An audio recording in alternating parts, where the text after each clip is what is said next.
A matet vërtetësia e fesë me zhvillimin teknologjik dhe ekonomik? Vendet islame nuk prodhojnë asnjë laps vetë, thonë disa.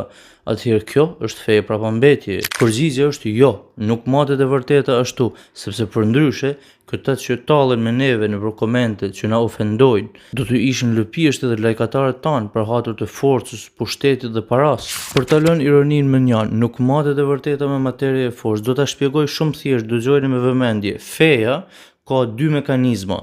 Në fakt ka shumë, por në këtë rast po shpjegojmë dy mekanizma të fesë. Feja është e njëjtë, por popujt ndryshojnë përmes brezave. Popujt e dobët, feja i frymëzon dhe i udhëzon për zhvillim, ndërsa popujt e fuqishëm dhe të pasur i qorton dhe i tërheq vëmendjen të mos degradojnë, devijojnë dhe ta humbin forcën. Pra këto ishin mekanizmat.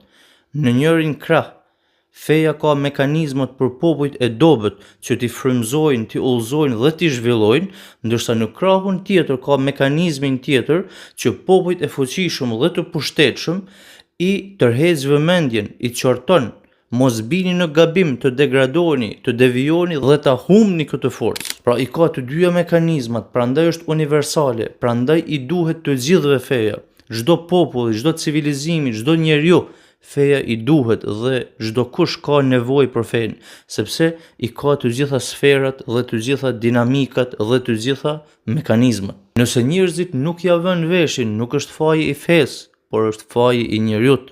Nëse vendet islame kanë mbetur mbrapa, nuk kanë mbetur prej islamit, por kanë mbetur prej botkuptimit të tyre që e humbën. Zoti i sprovon njerëzit. Ç'kuptim ka të jenë besimtarët gjithmonë të fortë dhe të pushtetshëm? Atëherë ku mbeti sinqeriteti dhe ku dallohet i sinqerti nga hipokriti? Besimtarët as nuk rrinë gjithmonë të fortë, as nuk rrinë gjithmonë të dobët.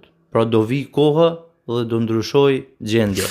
Islami është udhëzim hyjnor që ndërton modelin se si duhet të jetë njeriu i drejtë me njerëzit dhe i përulur ndaj Allahut. Ta nënvizojmë, vërtetësia e fesë nuk ndryshon me ndryshimin e popujve.